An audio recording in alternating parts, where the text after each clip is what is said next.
about your podcast that we help out with that a little bit. And as you know, it's a lot of work. It is. It's also a lot of fun. So I mentioned I'm an entrepreneur. I love everything business related. I have had a passion for entrepreneurship for so many years, and I mean more specifically following other people and what they do in their life. Was that key ingredient or that key moment, which many of us have had. For some, it's one moment. For some, it's many, that attributed to us going from one level of success to the next. Welcome, 239 Uncensored Everything Southwest Florida and beyond. And we have a great podcast today. We have a friend of mine. We became friends through the business. I have Stefan Contorno with me. Stefan, here you are. I know you've used the studio before, but here you are. It's great having you as a guest. Thanks for having me. I love being in the studio, and it feels a little different being on the other side of the microphone of the stage. So it's kind of neat. Yeah, we're going to talk about that. You know, you do have your own podcast, and we'll talk about what that is. You are a senior vice president and partner of Touchstone Wealth Partners out of Bonita, right? So UBS, for anyone listening, UBS is the largest global wealth management firm in the entire world. It's a huge, huge firm. And Touchstone Wealth Partners, we're fortunate to be one of the top practices in America as far as wealth management. Yeah, so that's big money. And we'll talk a little bit about some financial stuff here in a little bit, because obviously we're kind of on a little bit of a teeter-totter roller coaster. And I noticed, yeah, a little bit. I noticed. I have my financial person call me, and she said, we might need to change a few things. You know, we'll talk about that. And then you're often seen on Wink TV, right? Wink News. Yeah, so I'm the host of Money Monday. Every Monday morning, a live segment on Wink News where we discuss various degrees of finances. Yeah, so you're the finance guy, and I love finance. I kind of know enough to just kind of keep me out of trouble or get me into trouble. But really to dig into that finance piece is really a cool thing, and kind of one of the hobbies I have. And maybe it's good or it's bad. But now, what brings you? I think you moved and relocated to Southwest Florida in 2008. I did. You did your homework. Thank you. So here's my story, Tim. I mean, in 2008, we all remember the Great Recession, right? Obviously, it was an interesting period of time everywhere, especially down here in Southwest Florida. My wife and I were from New York, born and raised, born in Brooklyn, grew up in Staten Island, New York, and lived in New Jersey for a few years before we came down here. And my mom was a semi-snowbird at the time. She came down maybe twice a year for a few days each time. And every time I came down, it was just a quality of life thing. I just fell in love with this area, the beautiful weather. Everything about it, as you know, is just gorgeous down here. And I kept telling my wife I really want to move down to Florida. And she kept giving me some pushback, as you would expect. And one day she kind of said, we were on a trip down here. We were going to be flying back to New Jersey at that time the next morning. This was like 10 o'clock at night the day before our flight. And I said, what do you think? And she said, I think I would look into it. I said, well, hold that thought. Wait a minute. Open door. So here I am, I know we're flying out the next morning. I'm like, I need to act on this while she's thinking this way. And I called a realtor right away. Literally before we flew back home, our house was for sale. And I told her, and this was February of 2008. You remember very well. That was when things were just starting to decline. Yes. And I told her, I said, listen, I'm a big believer in what's meant to be is meant to be. So let's put it for sale. If by the end of the year it's not sold, then it's not meant to be. And 14 days later, the house is sold. And we had some decisions to make. We had to find a place to live. We had to tell our parents and family members in general. We didn't tell anybody at the time because we didn't know if it was even going to happen. So moved down here, didn't really know anybody, and it's been a great experience. Yeah, and the good thing about moving down to Naples or moving to Florida, it's kind of like you wake up and, we know other people are on vacation. Sometimes we're working, but it's kind of a semi-vacation, I guess, in a way. But it's just it's a good feeling, and then it's very fun to call your friends when it's 35 degrees there, or let's go less. Let's go 15 degrees in New York, in Brooklyn, right? And it's 85 here. That's a great thing. They don't find those conversations fun, by the way. That's a great thing. Now the new thing is a relative will say, my dad does it all the time, how's the weather there? I said, do you really want to know? And he usually says, not really. Yeah, that's funny. Yeah, it's funny. And I'm originally from Maine. I've been down in Naples for right about 34 years. So I've kind of really become, this is obviously my place. Sure, but you've seen a lot of changes down here. Oh my gosh, 30 years. It's been unbelievable. It's been and you have too since 2008. But I look back, as I say, 30 years, I can't even imagine, because in 14 years, this place has changed. I mean, when I moved down here, people were leaving right? Yeah, Because of the recession. Right. Now, I mean, now, as you know, as a realtor, I mean, everybody's coming down here. It's the complete opposite. So I've seen a lot of changes. Yeah, no, it's great. And again, I think everybody who comes to visit, they're like, I think this is the place. This is where I want to be, Southwest Florida. 239. This is it. The word is out at this point. Yeah. Everybody knows about this place. Yeah, it's definitely the thing. Now, we know you have a love for business and entrepreneurship, and we're going to talk a little bit about your podcast that we help out with that a little bit. Tell us about that. Why is that?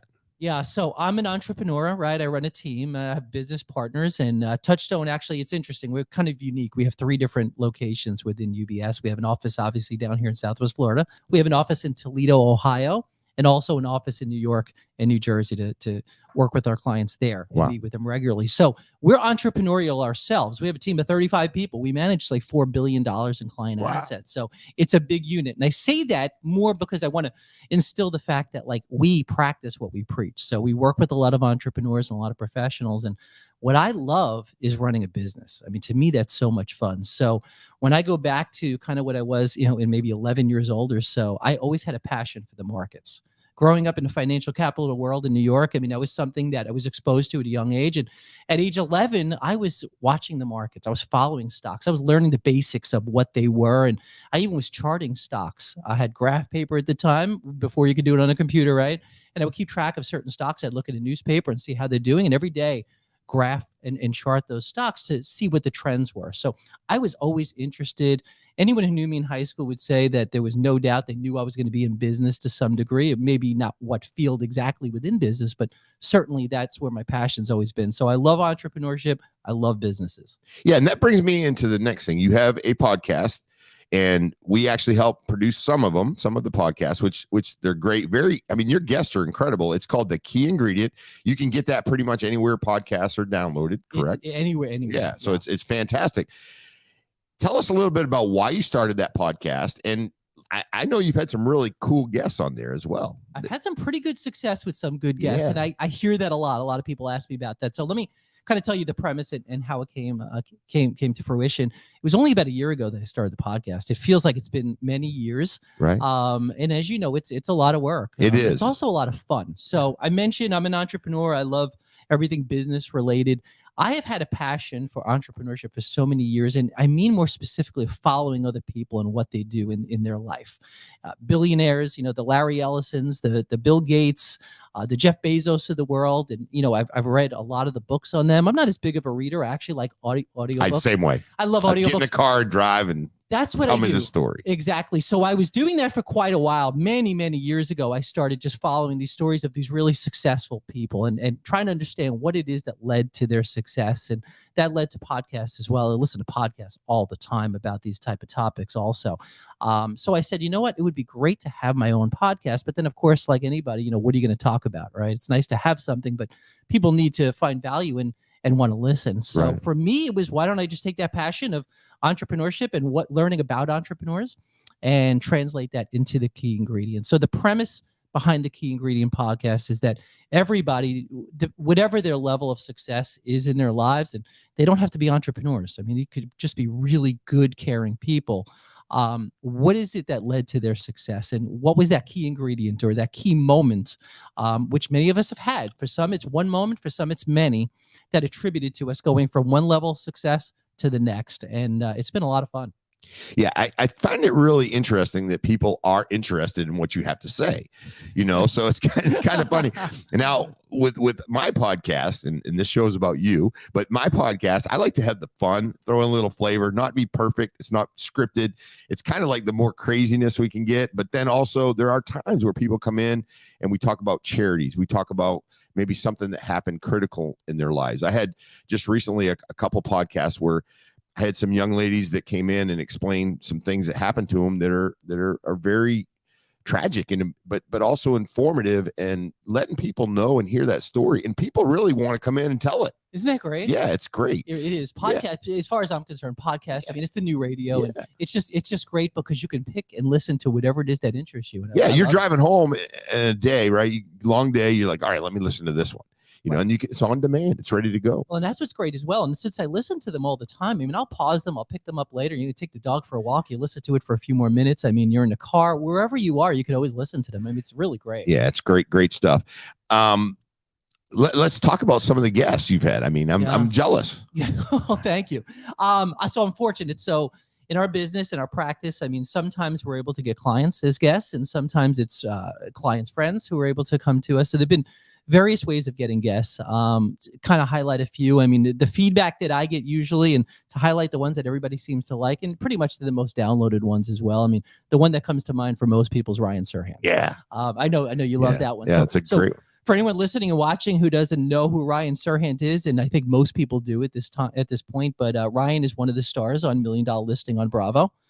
He's one of the most well-known. I think there's no doubt he's the most well-known realtor probably in the world at this point, and he's one of the besides Tim Girard. Well, besides you, I mean, I'm right there. Well, listen, he doesn't host the 239 podcast, No, so he's trying to get there. He is. He's watching you very carefully. You're right, but no, listen, Ryan's story was amazing because here he was a hand model moving to New York. And in 2008, Lehman is collapsing, and he's trying to figure out how is he going to become a realtor, renting apartments in Koreatown and doing, just crazy things to try to make it. Now you look and you say, wow, has he built such a great business? And in fact, during the pandemic, he started his own firm. So he left Netseekers. He was top producer there. He started Serhant's his own firm, and Ryan's a great guy. I'll tell you that right now. But the way he thinks is unlike almost everyone else you'll ever meet in your life. He just thinks big. People ask me all the time, what do they have in common? There's certain traits that people have, these successful entrepreneurs. One of the biggest is they think big, really big. I mean, he does everything. He has a podcast, okay? He has the TV shows. He has his own courses on real estate. I mean, he has his own TV shows on YouTube, and you just name it. Pretty terrific. So he was a great story. He was one of the biggest download ones I had.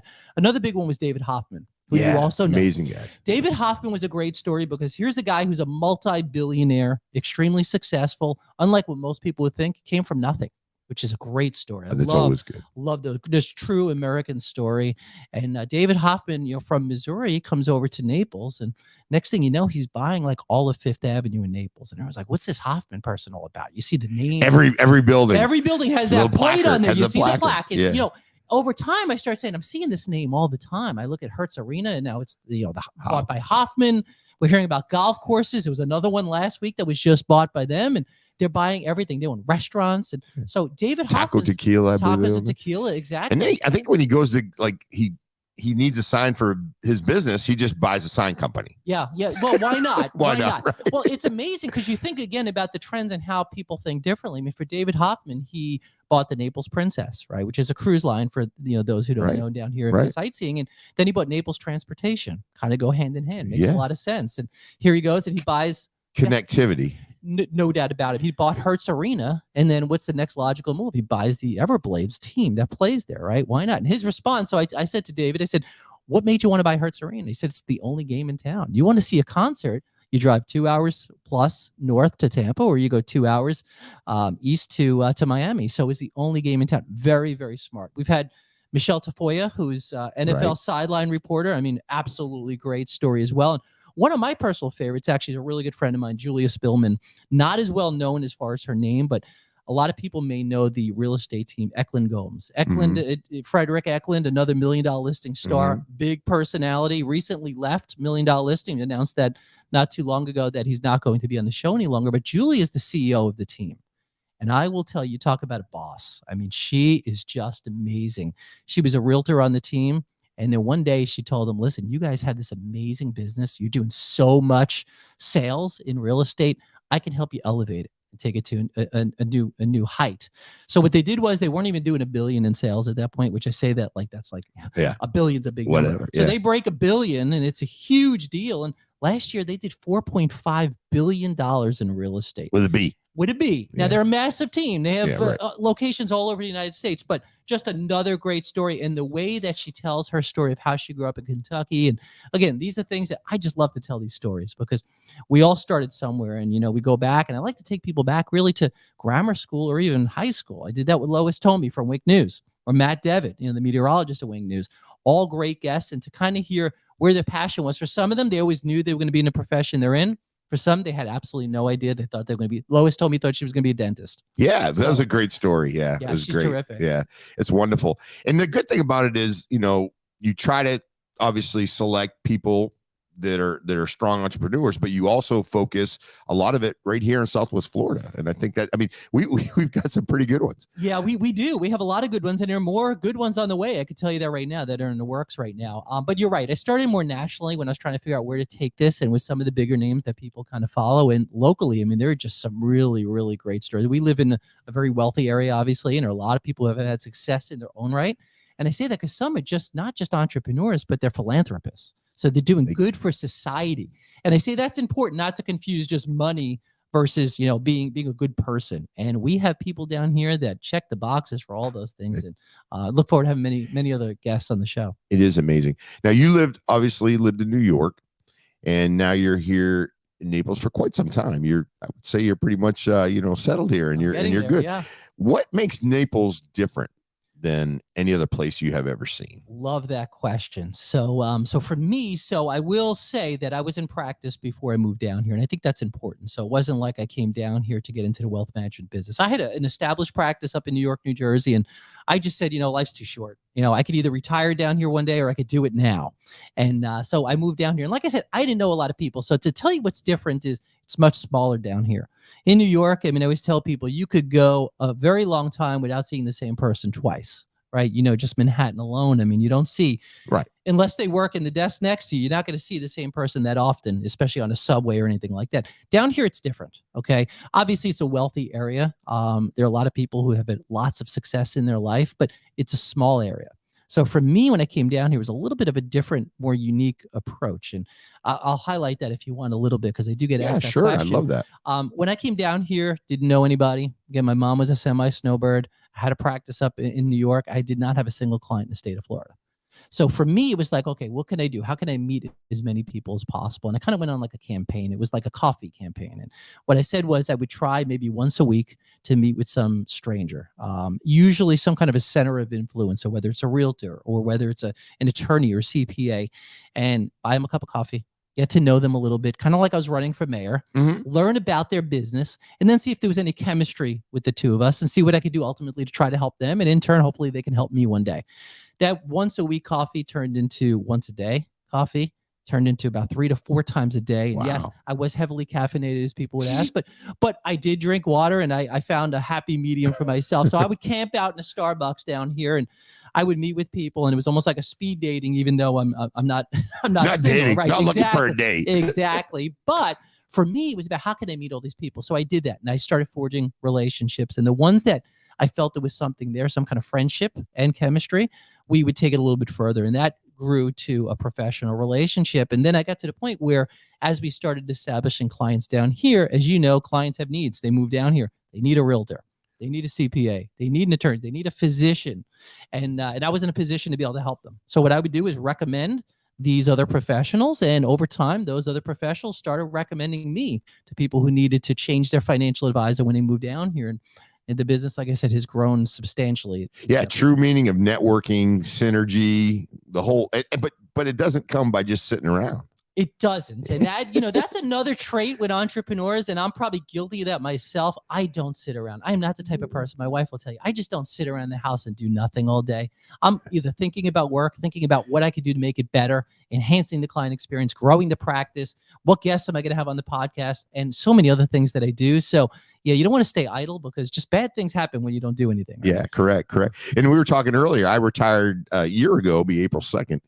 And I've got a lot going on. I have a lot of things going. I got that entrepreneurial spirit, at least the spirit's there. Yeah. And you're hoping, to do it. And to me, it's not about the money. It's about getting a team together, being successful, all clapping when we sell a house, all clapping when we all graduate from a real estate class, all clapping when we pass a state exam. Yeah. It's more about just seeing that stuff go forward. And with the podcast is a great way to get information out and just enjoy that. But the problem I have, and you probably have the same thing, is and we had to have a couple guests that are in a similar situation, is it's hard to stop that in your head from just how do you balance?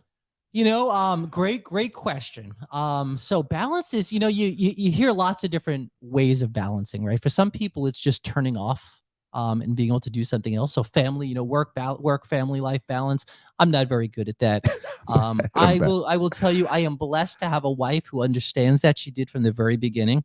So for me, it's just intertwined. It's not really a balance. I do know people that literally turn their phone off at a certain time of day and they don't check it again until the next day. I would not be able to do that. I don't know about I'm you. the same way. I'm the same way. Yeah. So I'm working even when I'm not working.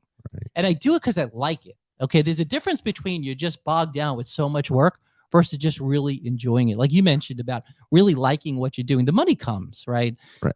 It sounds cliche, but we hear a lot of people say you have to do what you love, right? And then you'll never work a day in your life. And to some degree, it's true. I think for anybody now, the landscape of business has changed so much. I mean, when we grew up, it was you went to go work for an organization or a big business or whatever. 9 to 5. Exactly. 9 to 5. Now everybody wants to be an entrepreneur. And I could tell you, and I'm sure you would 9 to 12:30. A lot of people want to do it now. I don't think everybody realizes that. It's not that easy, right? Because you have to have a certain mindset to want to be an entrepreneur.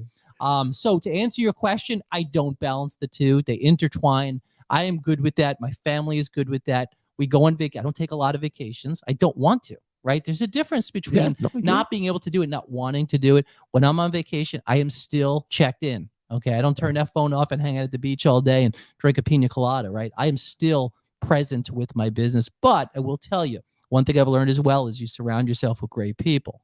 Our team has 35 people on the team now. We have a lot of good people. The saying is, any entrepreneur says A players hire A players and B players hire C players, right? So I have found that by having the best people on our team really makes your life easier. It does, listen, I've been doing this 25 years. So every once in a while, it is nice on a Saturday to check out, right? Right. I do that more than I used to. Right. And to be able to do certain things like that, know that you just have really great people to be able to help you. Or if you want to go away for a few days with your family, you could do that. To me, that's key. Yeah. And I think for me, as I work my butt off for pre-vacation, right? So when I'm on vacation, I'm always checked in a little bit, I kind of like, hey, I got to check out. And I too have the support, it makes it good where somebody doesn't get mad. Are you looking at your phone? No, I'm trying to make, $2,000 here, well, or 5,000 or 17 or whatever the number is. But this is part of the reason why we can go on vacation. No doubt about it. Well, I mean? You're exactly right. So you can't just shut off and not do business at all, right? I mean, that's still important. And a lot of people want just a quick just, hey, he's there. Because I know when we email each other, it's usually like within a couple of minutes. Very well. I think we're both like that. We're both very quick, whether it's a text or an email. You're not. Hey, we're good. We good today? Yeah, we're good. We're good. We don't need to discuss a lot, but yeah, it's good. No. So we're very much the same in that way, and it's great. So let's talk a little bit about the financial piece. We got a little bit of time here.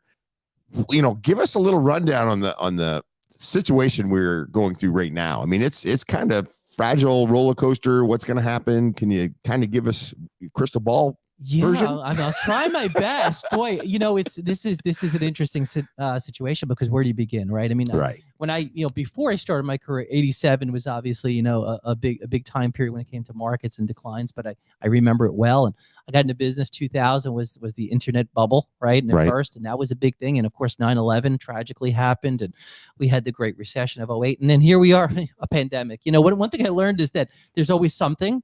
We just have no idea what it's going to be. I mean, what could possibly happen? A pandemic or maybe a war or something, or, Well, I guess if one of us 5 years ago told everyone, listen, we're going to have this pandemic, we're all going to have to work remotely from home for like 2 years, the world is going to stop.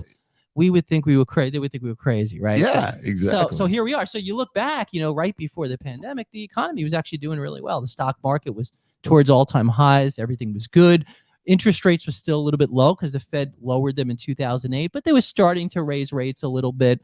So the economy was on good track. And of course, unfortunately, we had to shut down the entire world economy, the world. Boom. We literally went home. We all thought it was going to be for 14 days to flatten the curve. And it lasted a lot longer than that. Unfortunately, so many lives tragically were lost. And I mean, just a terrible, terrible time period. The unemployment rate going into the pandemic is a 3.5%. So it was great. And then, as you remember, I'm sure, and everybody else watching, we had this pandemic occur, and the markets started going on thousands of points every single day. Boom. Okay, yeah, I remember it real well. Yeah, I watch them.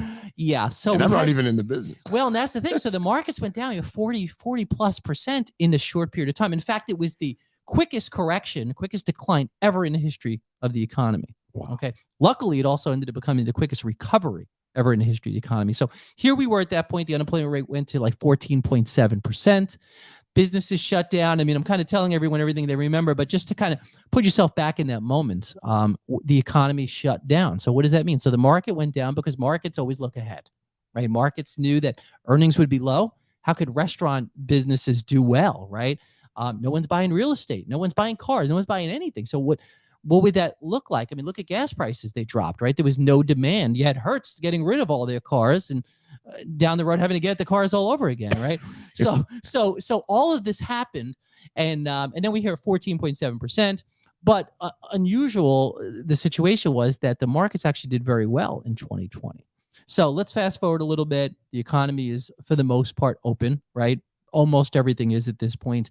The unemployment rate is like 3.8%. Pretty much everybody who wants to work is working. We have record number of people, of job openings that people just can't fill, which is amazing. It's shocking. Where did everybody go? That's the thing. Where did everybody they didn't go? All pass. No, and that's the $1 million question that most people have. But for the sake of time, I'll fast forward just a little bit. And so here we are. So the markets are doing okay. We started the year with two main obstacles. The first we came into this year was inflation.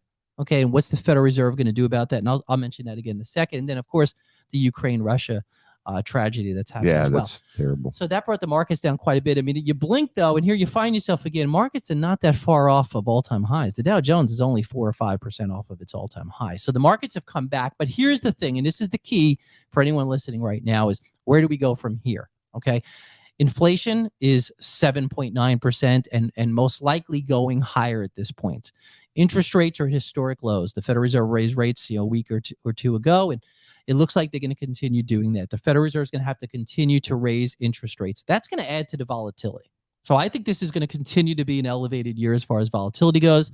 I think we have a while to go with that. We're not out of the woods, but if you peel the onion a little bit, you look at the demographics and the geopolitical events and everything that's out there, what you'll find is that corporate earnings are still very strong. Interest rates, while they're going up, are still going to stay relatively low. There's no other alternative, right? There are not a lot of, obviously your world is real estate. So when you're in high inflationary environments, you want to own a real asset. That could be a piece of real estate property, or it could be equities or stocks. You want to own something like that. That's how you combat inflation. So the Federal Reserve right now, and I get this question all the time, is why are they raising rates? They're raising rates so they could slow down the economy. This is a balancing act that they're going through right now, because what they're going to do is they're going to keep raising rates most likely at every meeting this year, which is every 6 weeks. And they're going to, in hopes of slowing the economy down just a little bit. Until it finds a balance? That's what they're going to try to do, Tim. Okay. That's what makes this so tough, because think about it. The Federal Reserve right now needs to slow the economy down, okay, to a point where they don't do it too much, because if they do it too much, then we end up in a recession. So they need to slow it down to get prices down. And I think real estate's a great example, right? You look at the amount of money I could borrow on a mortgage right now with interest rates so low, I could get a much bigger home, right? Correct. You raise interest rates, all of a sudden that changes. I can't buy as much as I used to be able to buy before that. So that brings the prices down a little bit, maybe not. Down here, I think it's a little different, to be honest. I mean, it's just huge demand down here. You know better than I do. But to slow down the economy just a little bit. If they slow it too much, like I said, then we hit a recession. If they could find that balance, and unfortunately, we're not going to know how this goes until we look back one day and see how they did. So it's a really interesting time. Yeah, no, it's amazing time, really. It's just one of those things where you kind of got to go with that roller coaster, right? So we know when you invest, and especially if you have an age on your side, right? It's kind of a long-term game. It is. Correct me if I'm wrong. Well, you're right. But here's the thing that I've learned in the 25 years is you have to have a goal. I mean, most people invest, or years ago at least they did. They would invest to try to just do as well as they could. And that's all fine and dandy. But the problem with that is you find yourself taking on more risk than you intended to. I mean, look at 1999 and 2000, people were chasing these technology companies, and then they lost 50% of their value because they were buying companies that weren't profitable. Right. So what I've learned is it all comes down to financial planning. And I'm shocked and stunned. And that's why I think part of our success has been what it is that not a lot of other teams do as much financial planning as we do. So for you, for instance, I mean, are you trying to beat the markets, or are you trying to establish a lifestyle that one day that you and your family could feel very comfortable knowing that you have enough money to do the things that are important to you? Everybody views money differently. Right. Some people, they want to buy a bunch of cars. Some people, they want to buy homes. Some people just want to be able to feel comfortable, to know that they could retire at a certain age, whatever that age is. They could live on a certain amount of money, whatever that money is. They could keep up with inflation. They could keep up with the rising cost of healthcare and still be able to live that lifestyle they want. Those are the kind of clients we work with. We work with clients, a lot of females, by the way, and I could go on that for quite a bit because we're all about education. But a lot of our clients are more comfortable in these type of situations. So our phones don't really ring when the markets gyrate the way they are, because clients already know what to expect. They know it's a long-term game. They know what they're trying to accomplish, and you have an end goal. Yeah, it was kind of interesting the other day. I had sold some property that I've had for a long time, and I knew it probably wasn't going to build on it. So I had just like 3 weeks ago bought a Tesla. Okay. So I'm like, I really like this Tesla. So, and then obviously the gas is starting to go through the roof. Great timing. Yeah. So I'm sitting there going, geez, I think I'm going to take this money, and it's not money that I have set aside to live on for the rest of my life, but it's a nice chunk of change. Sure. So I said, I'm putting it on Tesla. I'm, like, it's like going to the casino, right? I'm putting it on Tesla with a little bit of research and background and thought put into it, not just red and black. Well, yeah. So the very first day it went down like $29. I'm like, oh my God, $29 per share. Yeah. So I got a pretty nice chunk of shares in. Well, over the last 3 weeks and today, I mean, it's up over, I think it's at 1,100 per share. And I think my basis was like around 700 or something. So I was pretty excited. I'm sure you were. That whole sector. Listen, the electric cars. I mean, we know where we're going with that. Elon Musk is just unbelievable. Yeah, the things that you talk about an entrepreneur. I'd like to have Elon Musk on. Although, I don't know if you ever watched him on some of the podcasts. Oh, he'll smoke. Well, not only that, that's not allowed on my podcast. But the thing is, it's just he just thinks differently. His personality is differently. They're interesting interviews, but he'd be a fun one to have. Yeah, it's very interesting. The thing with Elon though is if you've got stocks and you're involved in him, one little slip or one little thing he says makes that thing move. It makes the whole thing move. It does. Not just his stock. There's a lot of responsibility that you have to be very careful. Yeah, and he's been jammed up with it, and they're talking about it, right? Yeah, so absolutely. Very interesting. But last but not least, I know that I have some of your stuff on Facebook. I follow you. You're very much trying to get information out and try to motivate, and you have aspiring quotes and things like that. Give us a little bit about that. Do you feel at this point that when you deliver those messages, you're kind of bringing a good tempo or message to people that might be knowledgeable of this or follow you? I think it's a little bit of everything. I mean, of course, I release the podcast. People see that. People see the week news every week. I mean, that's the education. I mentioned education is important. And you know what? We're in a time frame, we have been for a while, where we need positivity. Right? I agree. So for me, it's about sending something out that's inspirational. Listen, I don't feel great every day. I'm not inspired and positive every day, just like everybody else. But if you could send something out that, and I have fun doing it, okay, but send something out and maybe one person writes and says that they were touched by it, or it gave them a little motivation, or whatever it may be. To me, that's a win-win. I mentioned education. We are huge on education. Okay. For me, if I could be known as anything in my industry, my profession, is to be an educator. Okay. Very different, not a stock picker, but an educator. Right. I want to educate the public on investments, on entrepreneurship. We focus heavily on women. A lot of our clients are women. I love working with women. Women invest so differently than men. It is unbelievable. They're more successful at it as well, by the way.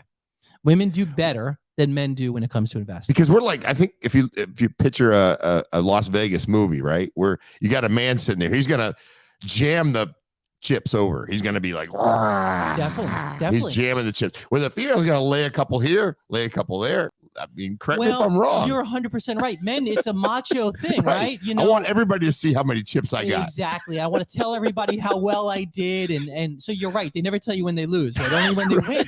But guys are willing to take on risk, but almost too much risk to some degree. Yeah. We're women. So guys want to beat the market. That's kind of their thing. Like, I want to beat the market. Women want that lifestyle I mentioned before. They just want to feel comfortable. And that's why women do better. Women are more conservative. Sometimes it can hurt them as well because they could be too conservative. Right. But if you look at the historic numbers, we just published this recently, our firm, that women's performance in investing is actually better than men. Women are also much more apt to want to hire a financial professional. They want to listen to them. They ask a lot of good questions, right? They want to understand what they have, but they are willing to work with someone who could get them from point A to point B. And because they're so focused on the financial planning aspect, I think that's part of the reason they do well. So for me, I focus heavily on women. I speak about women often when it comes to investments. There's a cycle where men have been dominating the financial. I mean, when I meet with clients, a lot of times either a female is not present, although we've been changing that quite a bit, or the man is just dominating the conversation. Yeah. That is changing. And as you and I both know, right, when you look at longevity, women outlive men.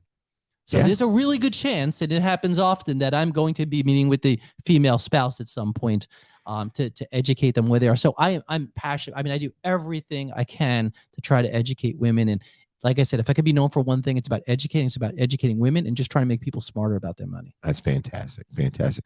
Well, Stefan, I really appreciate you coming on. This is a great conversation. I feel like I could go forever. I could, and I love this. And I appreciate it. Yeah, we just have it, and we'll make it happen. We'll just do it a little bit more frequently. Sure. Yeah. Sure. Yeah. No, I listen, I love all the things you're doing. I love your podcast. I love your studio. Your business is flourishing. You're awesome at doing this. I mean, you're just a natural, and I really appreciate you. Just have fun. That's it, right? Well, that's it. My podcast is a little bit more reserved, right? It's a little bit more, yours is more fun and open, and I love this. Yeah, but every little thing, every little podcast has their little niche and what they like, and I just enjoy that. Yeah. Well, you do a great job, and again, I really appreciate you having me on. Thank you. 239 Uncensored, everything Southwest Florida and beyond, and we are out. We get a little fist bump in there. Thanks. Great time. Thank you.